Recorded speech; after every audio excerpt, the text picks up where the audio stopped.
Bonjour à tous et bienvenue sur Crypto Signal. Aujourd'hui, on va faire la routine habituelle, c'est-à-dire analyse technique en premier lieu, ensuite analyse fondamentale et enfin analyse de sentiments, analyse de liquidité sur Bitcoin, Ethereum ainsi que le Total 3. Pas de sujet en particulier, donc on va tout simplement faire la routine quotidienne. Allez, c'est parti pour l'intro.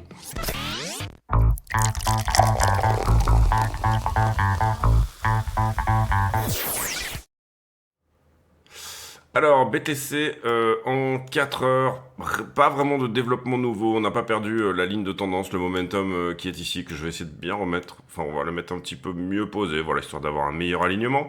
Donc vous voyez que du coup on oublie un petit peu le début là, mais derrière, voilà, c'est le momentum qui a semblé être pris par cette courbe, notamment en 4 heures, et qui pour le moment n'est pas perdu, toujours sur une time frame, je dirais daily 4 heures.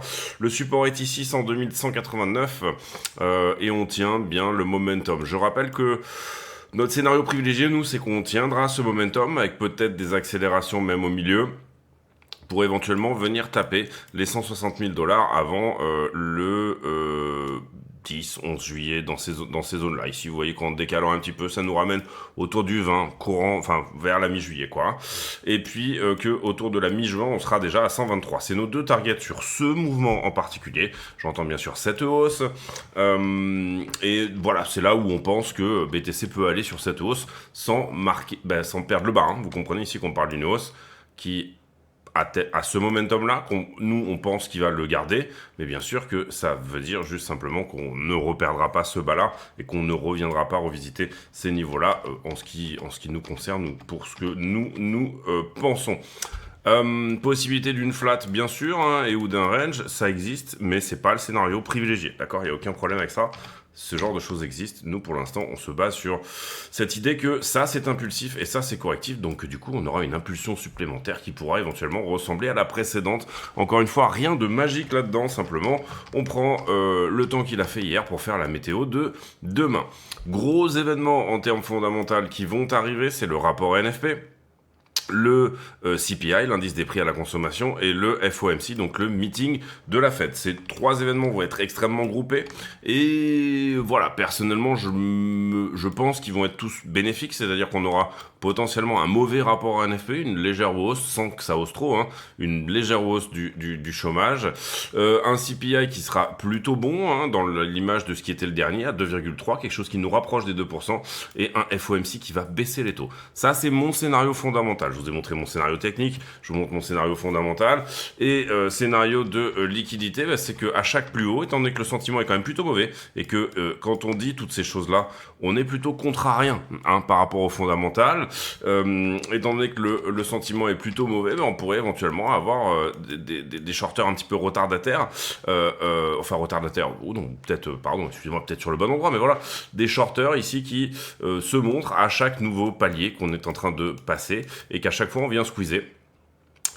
Tout en ayant en même temps des gens qui se positionnent plutôt sur le long terme, donc non sur les leviers mais plutôt au spot, et qui se disent que finalement c'est une jolie zone d'achat, c'est-à-dire que même à la TH, il est peut-être intéressant au spot d'acheter du BTC, donc des gens qui courent un petit peu derrière le prix, hein, qui attendaient que ça descende et finalement ils voient que ça ne descend pas, donc du coup ils viennent racheter les corrections, c'est ce qui aide effectivement à chaque poussée éventuellement à pousser ce rallye dans lequel personne ne croit. Hein. L'idée c'est ça, c'est un rallye dans lequel personne ne croit, sauf les gens qui investissent long terme et qui se disent bon, de toute façon, admettons, j'attendais 90, et comprenez bien qu'en termes de liquidité, ça va pas tout à fait dans le sens de ce que je dis, c'est-à-dire que ici je me sers du technique et du fondamental plus que de la liquidité, puisque en ce qui concerne la liquidité, on est littéralement assis sur un très joli panel de liquidité qui descend jusqu'à 82 000 dollars. Alors on peut s'arrêter bien sûr à 105, liquidité extrêmement fraîche. On peut s'arrêter à 100 000, liquidité plutôt fraîche également, hein, à peine on va dire une vingtaine de jours, donc c'est plutôt frais.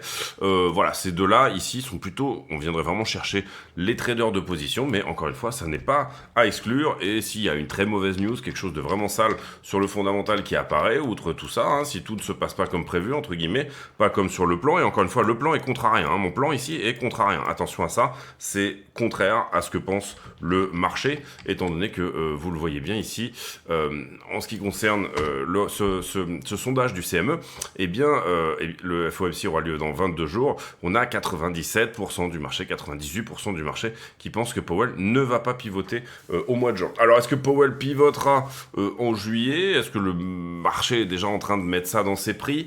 Moi, ce que je joue, c'est un petit peu la surprise, dans cette idée qu'effectivement, on peut pousser à 122 et 160 sur le même momentum.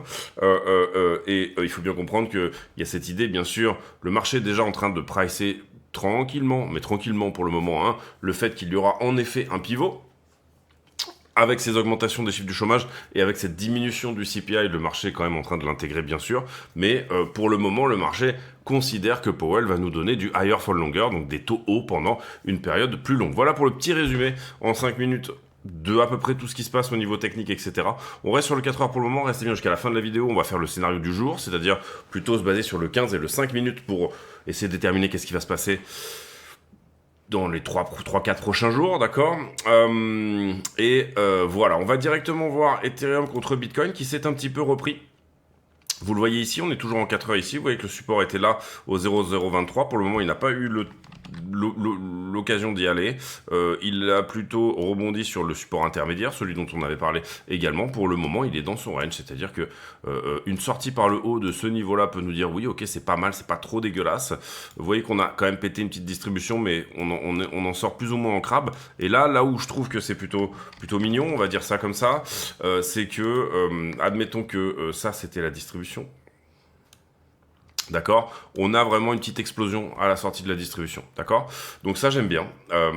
Celui qui peut se dire bon en fait la fin de la conso elle était là sur EtherBTC et qui peut se dire on sort de la distribution, toujours pareil, la même idée, cette idée d'un mouvement AB égale CD. Si jamais j'ai terminé ma correction, et c'est peut-être le signal ici qu'on en sort puisque j'ai cette petite distribution intermédiaire qui est cassée, je casse une consolidation, je sors de consolidation potentiellement, en tout cas la cassure d'une distribution et le signal, le premier signal éventuel, comprenez bien que bien sûr le prix peut me dire je fais ça, il n'y a pas de problème avec ça, ce sera une flat derrière et il n'y a pas de souci, il faut pas jouer toutes les cassures de distribution, mais si je cherche un premier signal que finalement sortir d'une pente, il faut imaginer que je fais du vélo ici, ou non, c'est une très mauvaise image.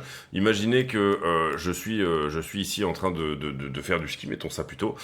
Eh bien, ce moment-là où j'arrête finalement d'être au sein de la pente, j'arrête d'être tout chousse, c'est peut-être le signal que finalement je suis d'une certaine manière en train de reprendre le télésiège. Très mauvaise image également, mais en tout cas que je vais attaquer le plus haut qui était plus bas que le précédent, d'accord. Donc je vais retourner la structure. Cassure de distribution égale perte de momentum à la distribution, égale potentiellement signal early, le plus early qui puisse être, si ce n'est, on va dire, la petite ici structure de retournement que vous pourrez voir, et là on regarde du 4 heures, vous pourrez éventuellement voir une structure de retournement sur le 1 minute si vous voulez, c'était vraiment ça le signal, si vous voulez, mais la cassure ici de la perte du momentum à la distribution est bien entendu évidemment un signal quand même assez intéressant à avoir puisqu'il est early, et nous on cherche du signal early, puisqu'on cherche du signal early dans une TF plus petite pour pouvoir rentrer swing sur une TF plus grande. Vous comprenez ici l'idée. L'idée, c'est tout simplement d'avoir des entrées un peu pixels, d'avoir des entrées vraiment intéressantes. Aller chercher dans une unité intermédiaire du profit de manière à jouer un runner, jouer quelque chose qui va aller chercher beaucoup plus loin dans le temps pour pouvoir, bien sûr, avoir sur ce fameux runner la performance. Si jamais on a eu effectivement et que cette distribution est finie, ce dont, encore une fois, je mets cela en doute sur EtherBTC, je ne dis pas que ça va être nécessairement le cas, mais je dis qu'il y a un petit signal comme quoi ça pourrait être le cas. On saura si c'est le cas, bien évidemment. Déjà, si on commence à faire le break of structure et la continuation, mais bien sûr, évidemment, si on prend le top, vous l'aurez compris, si on attend jusque-là, à ce moment-là, autant éventuellement même juste se mettre sur le côté et puis ne rien jouer. L'idée ici, si jamais on va chercher cette petite target, c'est-à-dire qu'on réitère cette impulsion, vous l'aurez compris, c'est ça l'idée, en sortie de correction ici, qu'on réitère cette impulsion, ça serait quand même de casser une distribution qui nous a pas mal repoussé et embêté jusque-là, et qui également correspond à être la distribution la moins agressive de toutes. On avait une distribution ici qui s'est rendue encore plus agressive et encore plus agressive. Ici, quand on casse les deux, on comprend qu'on va potentiellement venir chercher le point pivot, hein, mettre à plat cette distribution pour venir chercher le point pivot qui est là. Encore une fois, si vous ne comprenez rien, c'est très important d'aller voir. Il y a toute une playlist de tutos en fin de vidéo qui s'affiche à chaque fois, c'est la même à chaque vidéo. Vous regardez ça et vous allez probablement gagner un petit peu de temps sur la compréhension de ce que je raconte.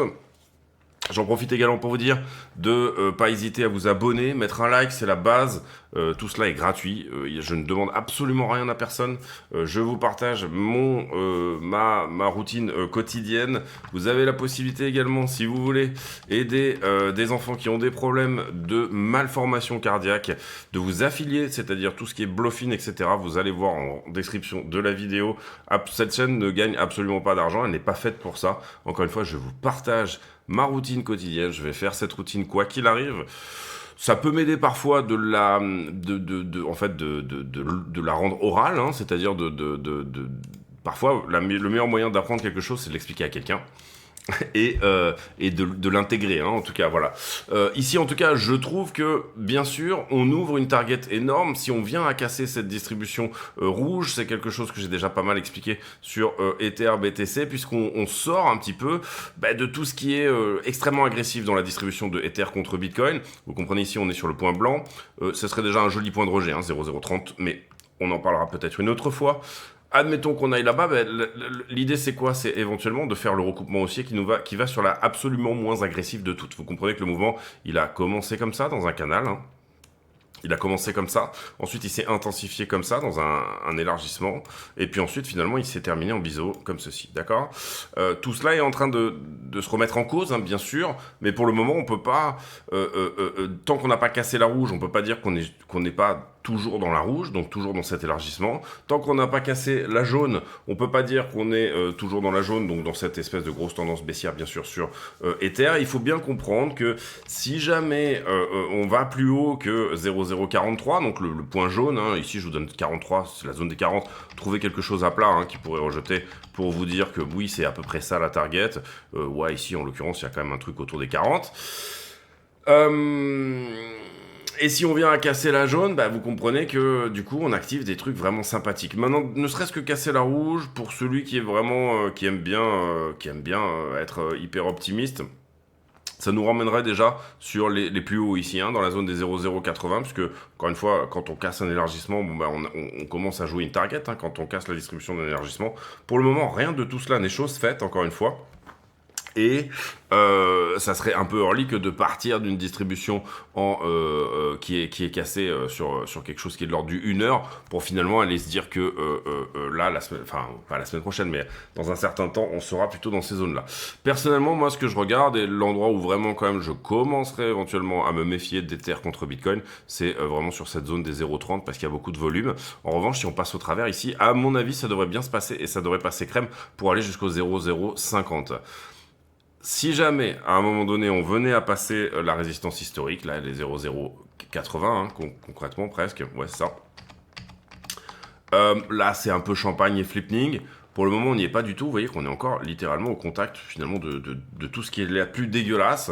La seule chose que, pour le moment, on a pété, c'est la parabole qui s'était mise en place, hein, et qui était vraiment, vraiment immonde sur Ether, Bitcoin. Et pour le moment, on est en train de simplement adoucir le caractère distributif de ce qu'il était en train de se passer. C'est tout, d'accord? Donc on ne joue que le retracement haussier pour le moment. Et encore une fois, si on va chercher d'autres choses, c'est plus avec du spot, c'est plus avec du runner, c'est plus avec de la conviction, on va dire, pour ceux qui sont un petit peu Ether maximalistes, par exemple, plus avec de la conviction.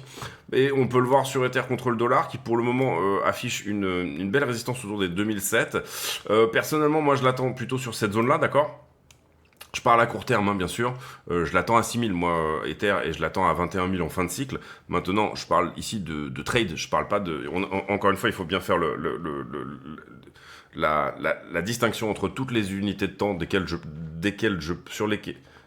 peux parler sur la chaîne. Il y a du trade, il y a des tas de choses. Parfois, je parle en plus super vite, etc. Donc, laissez-moi être bien en accord avec mes propres convictions. Et puis, derrière, voilà, 3007, pourquoi pas, si on arrive à casser. Encore une fois, si on réitère un petit peu ce qui s'était passé là-dedans.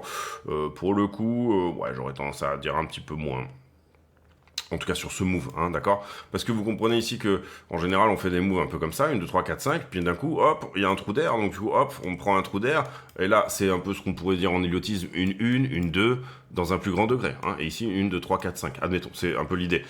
Donc voilà, en tout cas, c'est très propre sur Ether si jamais on arrive à casser ce niveau-là. Il y a quand même un paquet de liquidités hein, sur Ethereum, autour des 2380, 2400, donc attention à ça, un rejet supplémentaire ici pour aller là-bas, peut-être, pourquoi pas. Sur Bitcoin, on ira voir en fin de vidéo, quand on a regardé vraiment la liquidité et toutes ces choses-là, si vraiment il y a des choses qui peuvent nous dire que ça va plutôt dans tel ou tel sens. Et en ce qui concerne le reste des alts, on est littéralement en train de rien faire en fait, hein, finalement. Je regarde vite fait sur le classement CoinMarketCap, ouais, on fait plus 6, plus 7. On va dire que, enfin, je parle sur la semaine, hein, je regardais sur les gros coins. Très très jolie perf de Hyperliquid hein, que moi j'ai littéralement fade cette fois-ci, mais parce que pour moi on est sur un truc qui est extrêmement valorisé par rapport à ce que ça vaut réellement, mais en soi on peut vraiment comprendre que peut-être certains en parlent comme le futur, et vraiment je peux le capter quoi, c'est vraiment quelque chose que juste j'ai... Si j'étais dedans, je serais extrêmement content. Maintenant, je les fade trop tôt et je me vois pas faire une entrée. Enfin, je vois aucun endroit où vraiment ça me propose une entrée, malheureusement. Derrière, qu'est-ce que je voulais vous... Oui, ben on parlera de Hyperliquid également un petit peu dans cette vidéo. Par ailleurs, en tout cas, j'ai remarqué 2 ou 3 petites choses derrière dessus. En tout cas, sur le reste des altcoins, entre guillemets, tu vois, tout ce qui est Total 3, etc. Bon, ben on n'a rien eu d'impulsif. Donc pour le moment, léger sursaut d'Ethereum, mais rien d'incroyable. Vous comprenez qu'Ether, il reste sous les 2007 pour le moment. En tout cas, par rapport à BTC, très légère amélioration parce que BTC, il a campé sur les 109, 111. Hein, il est descendu peut-être à 108 dernière, en tout cas depuis la vidéo d'hier, quelque chose dans ce genre-là, mais il a plutôt campé dans la zone où il était. Et en revanche, Ether s'est apprécié. Je dirais qu'il est passé de 2005 à 2006, peut-être 2650, un truc dans le genre. On va voir le fondamental. Avec du côté de ce que j'ai pu retweeter. Oui, désormais, je poste directement sur X, hein, pour ceux qui veulent pas se taper les pubs. Ça peut être un moyen pour vous. Venez vous affilier sur X, etc. Affiliez-vous quand même sur YouTube pour avoir, bien sûr, la notification. Mais derrière, voilà, si vous faites les deux, vous avez la possibilité de regarder sans pub, en étant, bien sûr, affilié sur X. Ouais, Trump qui traite Vladimir Poutine de fou, on a du mal à lire un peu dans le jeu de Trump, qui discrédite à un moment donné, d'abord dans un premier temps Zelensky, et c'est plus ou moins toujours le cas, hein, il discrédite maintenant un petit peu Poutine, ou en tout cas il dit que c'est plus ou moins de sa faute, il rentre dans les négociations, il s'en retire, il y revient, c'est un petit peu comme les tarifs, on sait pas trop exactement où il veut aller. Je pense que bien sûr, on ne peut parler ici que d'un complexe de mégalomanie un petit peu hein, des Américains qui va probablement un jour hein, causer malheureusement pour eux leur perte, c'est-à-dire ce truc de penser que tout peut se faire uniquement sans eux. Et je crois aussi qu'on peut vraiment dire que d'une certaine manière, il y a toujours eu cette volonté de la part des Américains que Europe et Russie ne se rejoignent jamais. Hein, une Europe qui va de Lisbonne à Vladivostok était littéralement absolument impossible pour la totalité des présidents américains. Mais en revanche, ils sont passés à côté, je dirais, de ce rapprochement finalement entre Russie et Chine, qui a été provoqué, hein, c'est-à-dire que on va dire que à force d'essayer d'éteindre un feu d'un côté, quelque part on a peut-être laissé s'en allumer un autre de l'autre et où là en fait finalement il se trouve que les Américains sont un petit peu embêtés avec cette guerre. Je sais pas ce qu'il en est par rapport au front, c'est surtout ça que je me pose comme question parfois, c'est-à-dire si les Américains sortent de cette guerre, donc disent à l'Europe finalement débrouillez-vous. Qu'est-ce qui va rester de l'OTAN en termes, je parle philosophique hein, quasiment, ça c'est une première chose. Et deuxième chose, comment ça va se passer sur le front, c'est-à-dire est-ce que les Ukrainiens vont s'effondrer, non pas par manque de logistique, mais ici on parle plus bien sûr d'un effondrement moral. Et je crois qu'il ne faut pas fade non plus ce genre d'idée que quand vous êtes un soldat dans des tranchées, vous avez besoin de ce type de choses morales qui vous aident à tenir. Et s'il y a effectivement une vraie sortie des Américains, autant en termes logistiques que diplomatiques, Dans un contexte où vous savez que la paix va être signée à un moment donné, je me demande comment vous sentez si vous êtes dans les tranchées. Est-ce que vous n'êtes pas du coup dans un truc où vous dites bon bah ça y est je déserte, ou je me rends, ou voilà, je sais pas trop. Effondrement du front peut-être. Encore une fois, Trump nous a beaucoup surpris à pas mal d'égards à ce niveau-là. Poutine à des buts de guerre qui désormais, je pense, hein, vont nécessairement jusqu'à Odessa. Je crois pas qu'il y ait il y a pas de sujet là-dessus. En tout cas, au moins, et ça il l'a montré, hein, puisqu'il a dit, moi je veux que tous les oblasts qui ont fait un référendum, hein, qui ont dit qu'ils voulaient être avec nous, en tout cas d'une manière légale, on pourrait dire que d'une certaine manière, ces endroits-là, étant donné qu'il y a eu référendum, en tout cas dans le droit russe, ils sont vus comme étant faisant partie du territoire russe. Bien évidemment, c'est inacceptable pour les Ukrainiens. Donc bien évidemment, on est sur, à ce stade, une continuation de la guerre. Euh, donc voilà, on a eu pas mal de rebondissements, les terres rares, etc., toutes ces choses-là. Qu'est-ce qu'il va, et dans quel contexte tout cela va se faire? Je pense que Trump est en train de comprendre un petit peu que c'est un petit peu plus un nid de vipère que autre chose. Un fonds immobilier tokenisé sur XRP Ledger à Dubaï, valeur projetée en 2033, 16 milliards. Donc ça c'est intéressant par rapport au côté RWA que peut proposer Ripple. Dubaï, donc qui se tourne vers Ripple dans ce cadre-là. Voilà, j'ai lu, c'est extrêmement intéressant de voir les choses se mettre en place. Et on a la cohorte, puisque hier j'ai fait toute une analyse Glassnode, donc on-chain. On a la cohorte des 10 000 BTC qu'on voyait encore hier, relativement à l'accumulation, qui, vous le voyez, est en train de se mettre à la distribution, hein, c'est celle du haut là, alors que finalement toutes les autres sont à l'accumulation ou dans le neutre. Donc ça c'est intéressant. Il y a peut-être les baleines ont peut-être ici fini d'une certaine manière d'accumuler, ou en tout cas on voit que ça se calme de ce côté-là depuis la TH, hein, bien sûr. Standard Chartered qui voit le sol à 500 dollars. Ne pas écouter Standard Chartered. Hein. Ne pas écouter Standard Chartered, c'est vraiment pour le coup une des banques qui va vous donner le plus d'infos un peu contradictoires. Ça dépend vraiment des analyses. Il y en a 3 ou 4 comme ça où vraiment on sait que voilà, c'est comme Jamie Dimon, le PDG de JP Morgan. Quand il vous dit quelque chose, il faut littéralement faire l'inverse. C'est des gens qui essayent de manipuler un peu les marchés dans un sens pour aller dans l'autre. Donc voilà. La plateforme de Kobe Sonar qui se lance avec 50 millions et 500 millions en token valuation. Bravo Kobe. Kobe, c'est un des très gros développeurs sur Ethereum. Personne extrêmement influente hein, dans le système Ethereum. J'ai pas regardé ici ce projet-là. Trump Media qui réunit 2,5 milliards pour une stratégie. C'est énorme, hein, 2,5 milliards.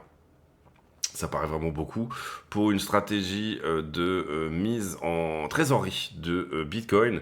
Alors je pense que dedans il y a Truth, ouais voilà c'est ça. Et oui voilà, apparemment il s'est mis avec plusieurs entreprises, hein, donc il n'est pas tout seul.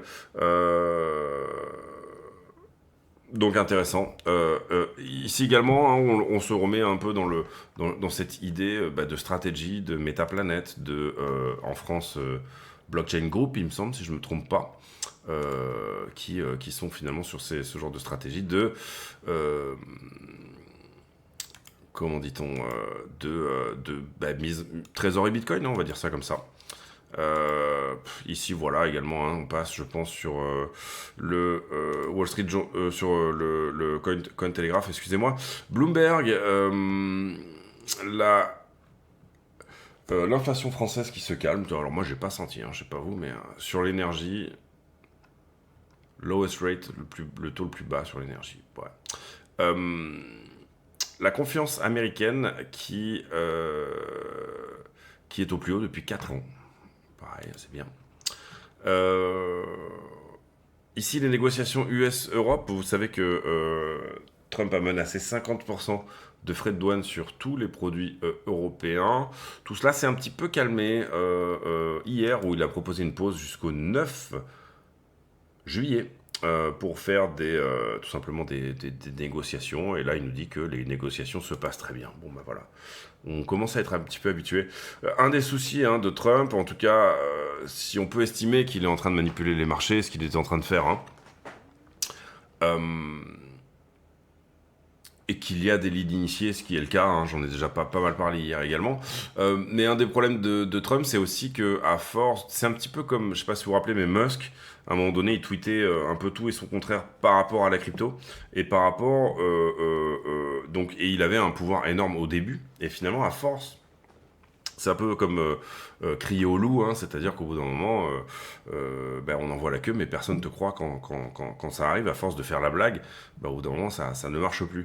Ce que je veux dire par là, c'est que la réitération de tous ces signaux, vous voyez que le marché, finalement, réagit de moins en moins. Chat échaudé craint l'eau froide, ou je ne sais pas s'il y a une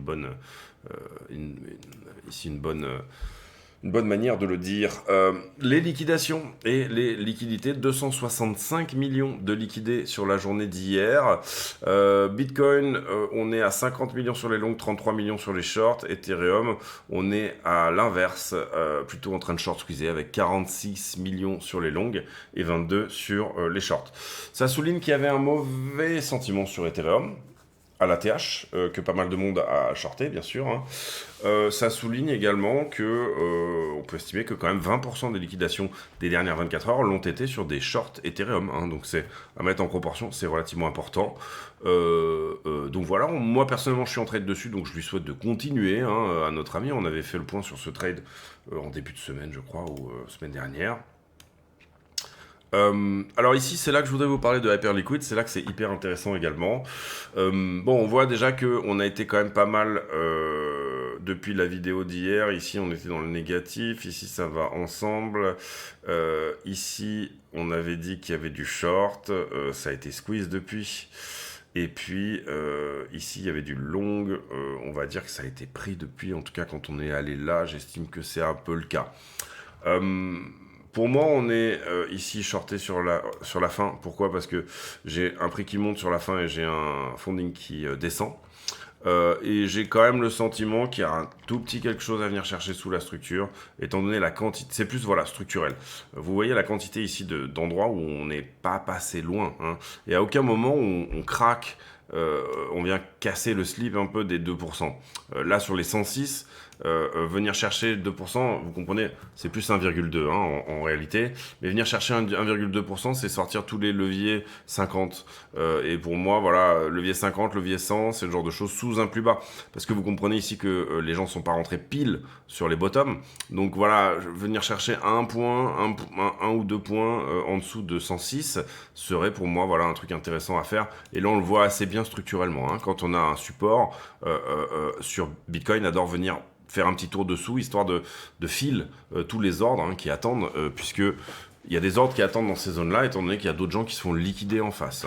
Vous liquidez un long, vous faites un acte de vente forcé, puisque vous liquidez, et donc du coup, quand vous faites un acte de vente forcé, eh bien c'est une magnifique aubaine pour ceux qui voulaient acheter, d'aller acheter, d'accord ?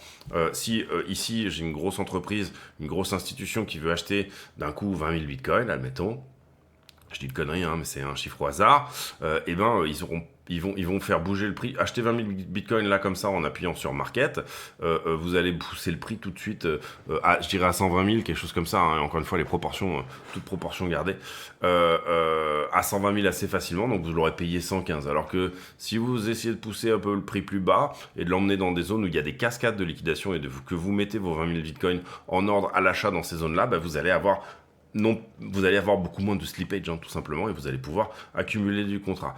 Ici, c'est intéressant, et cette courbe un peu en dents de scie, là, qui est assez incroyable, où on voit, boum, ça liquide, ça re-rentre, ça liquide, ça re-rentre, ça liquide, ça re-rentre. Et en fait, si vous enlevez Hyperliquid de la courbe, vous voyez que c'est beaucoup plus lisse, c'est beaucoup plus, enfin, en tout cas, il y a beaucoup moins de mouvement.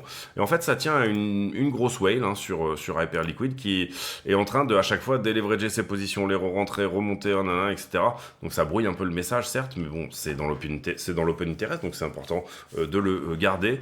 Et cette whale, certaines personnes la suivent en plus, c'est-à-dire que elle a un profil public, etc. et toutes ces choses-là. J'ai pas retweeté, mais si ça vous intéresse, je ferai vraiment un truc spécifique sur sur ce truc-là. Personnellement, c'est pas que ça m'intéresse pas plus que ça, c'est que, en tout cas, moi je le vois comme ça, tout le monde le voit un petit peu comme le Messi, ce mec-là, alors que finalement, quand on regarde vraiment son bilan, on va dire qu'il a un bilan qui n'est pas incroyable du tout sur le long terme. Je crois qu'encore aujourd'hui, il a perdu 50 ou 60 millions. Donc voilà, c'est pour moi pas nécessairement un truc à suivre.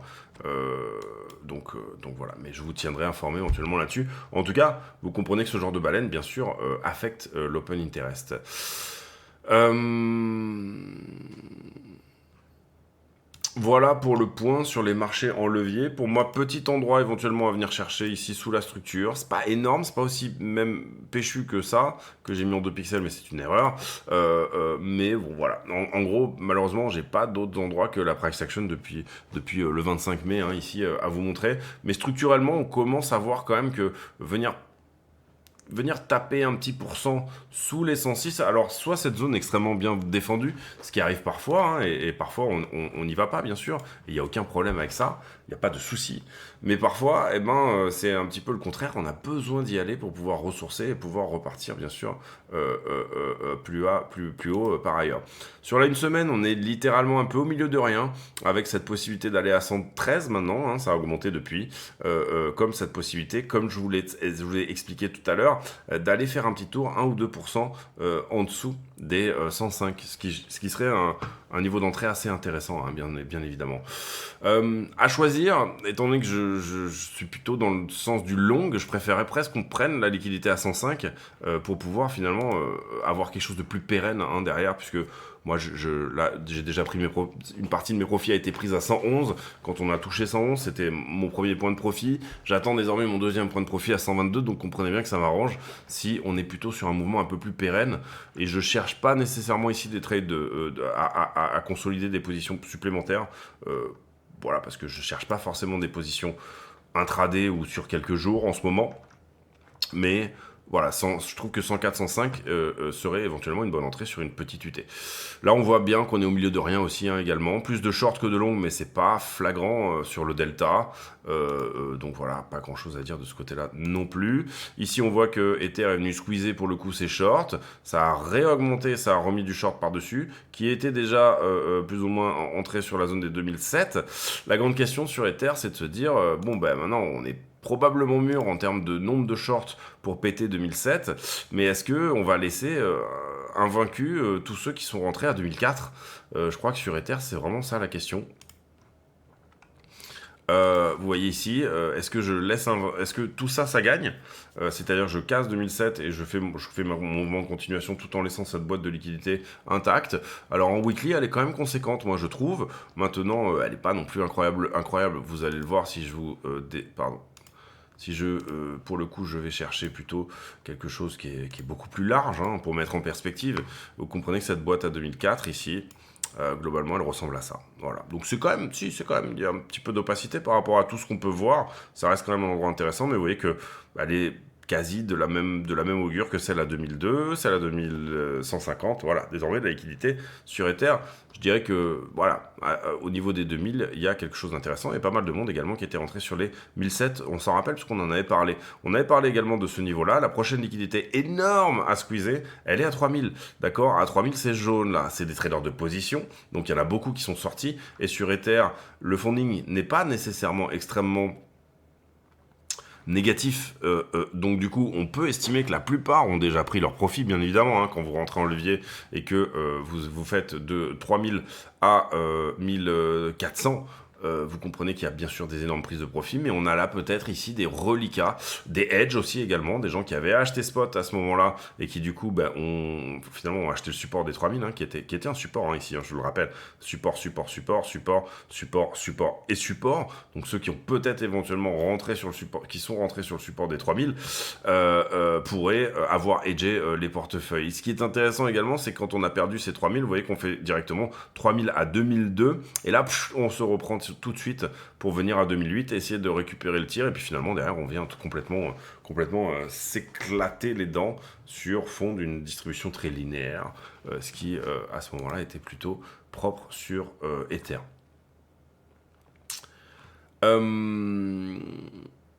Donc Bitcoin en 15 minutes, pour clôturer et finir cette vidéo, qui j'espère vous aura plu. Encore une fois, mettez un like, c'est vraiment du temps passé. Pour moi, voilà, la rétribution, elle est simplement d'en voir le nombre de vues, voir le nombre de likes, et éventuellement voir que vous avez derrière fait que vous avez affilié, et qu'effectivement, les affiliations font de l'oseille. Elles font de l'oseille qui, je le répète, est reversée directement à Mécénat Chirurgie Cardiaque, et ce, tous les ans. Donc, ça fait plaisir, voilà, de voir que ces choses-là bougent, que, entre guillemets, je pense que mon contenu est un peu compliqué d'accès, mais qui mérite quand même d'être connu par ceux que ça peut intéresser d'avoir ce genre de choses. Ici, quand je regarde la structure, encore une fois, en 15 minutes. Alors, donc là, on avait ça qui était correctif, encore une fois. On a eu un push. Derrière, on est venu retester la vallée. Je pense qu'on en avait parlé, qui était celle-ci, ici. D'accord. Et le support était là. Et pour le moment, le support est là. D'accord. Le support est à 106. La liquidité est juste en dessous. OK. Perdre la trend ne me dérange pas si c'est temporaire, d'accord. Qu'est-ce que ça veut dire? Ça veut dire que ça doit être une mèche qui se fait assez rapidement et qui est tout de suite rachetée. À ce moment-là, ça me va très bien. Vous comprenez ici que le gros de la distrib est là, le gros de l'accumulation, enfin le gros du volume est là, hein, on le voit très bien ici. Donc faire ça, si jamais ça se fait sur une mèche qui ressemble à quelque chose qui est de l'ordre de l'horaire, hein, ou du 4 heures, je dirais moins de 4 heures, ça me dérange absolument pas. Et pour le coup, vous comprenez que ce qu'on est en train de dire ici, je voulais juste regarder, est-ce qu'on est plus gros sur la barre à 106 que la barre à 100? Pour moi, ça n'est pas nécessairement le cas, mais je vais quand même vérifier pour être sûr. Pour regarder ça, je pense qu'il va falloir qu'on regarde facilement un an, parce que 100 000, ici, 100 000, voilà.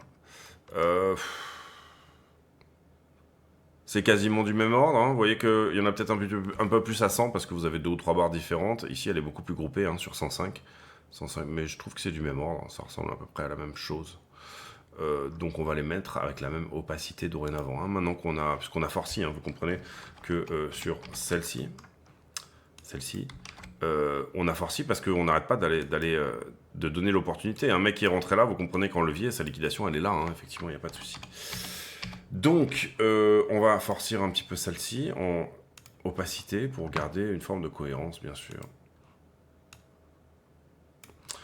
Voilà, derrière, scénario privilégié en 15 minutes. Alors, difficile, encore une fois, pour moi, j'aimerais, ça c'est ce que j'aimerais, d'accord, rebond là-dessus, typiquement 104 000 et quelques, d'accord, et on regagne la traîne derrière, ça ne me dérangerait vraiment pas qu'il y ait une mèche, encore une fois, et qu'on vienne faire un petit tour sous ce niveau-là. Néanmoins, ce qu'on peut voir, et je trouve que ça reste quand même assez timide, hein, vous le voyez, c'est pas impulsif, on n'a pas l'impression qu'on est sorti, je trouve en tout cas, quand on fait ça, je trouve qu'on n'a pas l'impression d'être sorti nécessairement de la correction dans son ensemble. Je parle ici, ça c'est impulsif, ça c'est correctif, ça c'est impulsif, mais ça reste correctif, je trouve en tout cas à l'instant T. Derrière, est-ce qu'on peut voir les choses comme, par exemple, hein, ici j'ai une sorte d'épaule tête-épaule inversée, comme ceci. Pour le moment, on rejette très bien. D'accord, épaule, tête, épaule, ok. Pour le moment, c'est un rejet. Si on en passe la ligne de coup, bah, ça nous donne un push supplémentaire qui vient squeezer ce qui se passe au-dessus de là, hein, d'accord. Ce push supplémentaire, bah, vous l'aurez compris, c'est un swing, hein, donc la totalité de la figure reportée au point de cassure, comme ceci.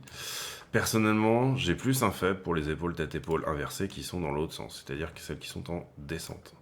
Parce que là, j'ai du short à venir squeezer. Ici, j'ai plus de short. Je viens chercher mes shorts en haut, je viens chercher mes shorts, je les aime moins, d'accord. Je suis moins fan d'une montée larvée comme ça que d'une descente avec finalement début de retournement, d'accord. Ça, j'aime bien. Typiquement, peut-être si on peut en trouver une, mais ouais, c'est pas ouf, mais voilà, un truc un peu plus dans cet esprit-là. Donc voilà, j'aurais peut-être plutôt tendance à dire, bon allez, on va à 104. Derrière, c'est juste une prise de liquidité, on se reprend très bien et on dégage vers le haut. En revanche, voilà, il n'y a rien d'exclu au fait de se dire, parce que vous comprenez là qu'on n'est pas non plus en train de dire que le prix va shoot up tout de suite beaucoup plus haut sans laisser, enfin sans aller Vous comprenez ici qu'on parle de 114 000, ouais, c'est déjà pas mal, c'est déjà pas mal, c'est déjà pas mal si on casse cette petite ligne-là, pourquoi pas. Donc voilà, pour moi, scénario privilégié, scénario numéro 1, c'est plutôt quelque chose comme ça, ok. Scénario numéro 2, ben, si on casse tout de suite, on va à 114 sur le court terme. Critères, c'est-à-dire critères d'aide à la décision, l'endroit où je considère qu'on va plutôt sur tel ou tel scénario, bah, c'est assez facile, c'est des niveaux à chaque fois. Hein. Vous voyez ici qu'en 15, il y a un petit quelque chose, alors il serait plutôt dans l'horaire, hein, je pense. Ouais, encore même pas.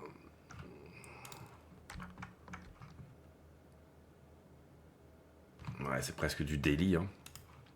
Malheureusement, daily, bon, après, ça n'a plus grand intérêt. Surtout pour une analyse de 15. Donc bon, globalement, pour vous faire simple, hein, on va pas mettre de TF, mais globalement, le support est quelque part par ici. Si on le perd, bon, bah, c'est relativement clair. Si on perd 107, pour moi, c'est relativement clair que ça va casser derrière au niveau des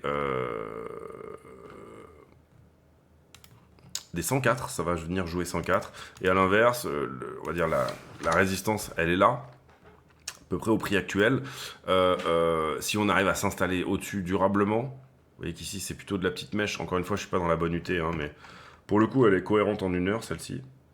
Petit niveau par là. On va d'ailleurs le mettre en 1 heure, comme ça au moins on est clean.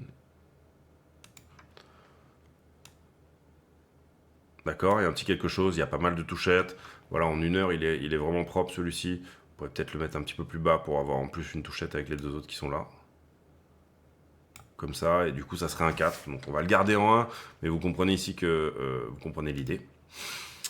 Si ça s'est cassé, on est sur plus qu'une prise de liquidité, et je dirais sans trop de problème 114 derrière, sans trop de problème, et pourquoi pas même 120, sans nécessairement, vous comprenez qu'on a parlé ici des 123, 123 en target intermédiaire. Voilà, si on arrive à casser ça, pourquoi pas venir s'installer à 123. Vous avez un autre niveau de rejet vers les 111. Est-ce qu'on est massivement shorté au-delà? Je crois pas. Je pense pas que ce soit quelque chose. Vous voyez que c'est plutôt 113 ici, hein, si on regarde la possibilité d'aller dans. Donc 114 est très cohérent, hein, court terme, hein, d'accord? 114 est plutôt cohérent, quelque part par ici. Ce qui était d'une certaine manière la target de, je le rappelle, la petite ETE. Qui était ici. Donc voilà les deux gros scénarios en ce qui me concerne. Il y a un scénario où on rejette et où bien sûr on se casse. C'est plutôt pour moi, on se casse vers le bas, j'entends, et enfin c'est un rejet de l'ATH. C'est possible. Maintenant, pour moi, c'est absolument pas dans mes scénarios privilégiés à ce stade. Bien sûr, j'ai un biais parce que j'ai des trades qui vont dans ce sens, mais j'ai des trades qui vont dans ce sens parce que j'ai un biais, d'accord? Donc, tout fonctionne ensemble, hein, bien sûr. Voilà. Attention à cette grosse liquidité. Attention, le calendrier est chargé. Pas forcément à partir de maintenant, mais à partir de... pas cette semaine, mais à partir de début juin. Donc faites bien gaffe à ça. Maintenant, voilà un peu l'idée. Vous avez un peu toutes les clés, je pense. Pour le moment, c'est très propre au niveau de la tenue de ce momentum-là. Donc espérons, pourvu que ça dure, j'ai envie de dire. Hein. J'aime pas trop le fait qu'on... En fait, si vous voulez, je préfère, moi, avoir un mouvement qui push très fort et qui ensuite consolide pendant très longtemps. Et puis qui ensuite...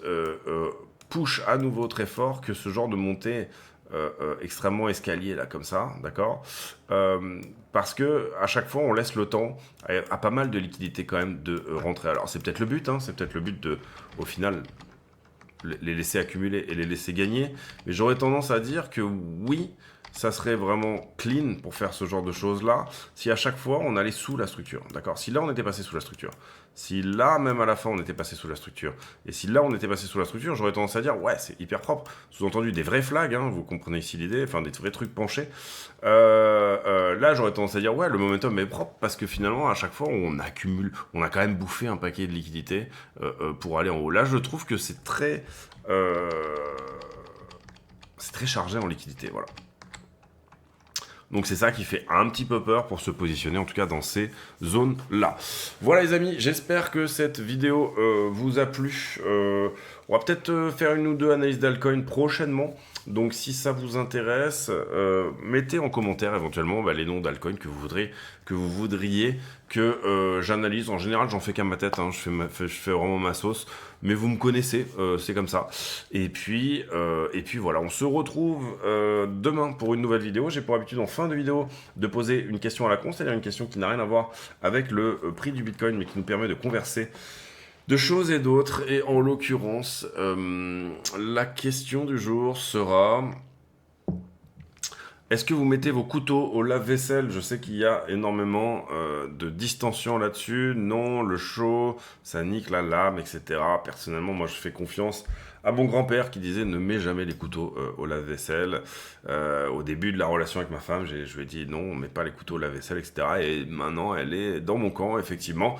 Et je pense effectivement que ça coupe le fil de la lame. Je pense que le chaud n'est pas du tout bon pour un couteau bien aiguisé. Après, on peut aiguiser ses couteaux hein, et ça peut fonctionner, mais mieux vaut les laver finalement à la main. Donc voilà, c'était la question à la con du jour. On se retrouve demain pour une nouvelle vidéo. D'ici là, portez-vous bien. Et puis à demain. Ciao, ciao.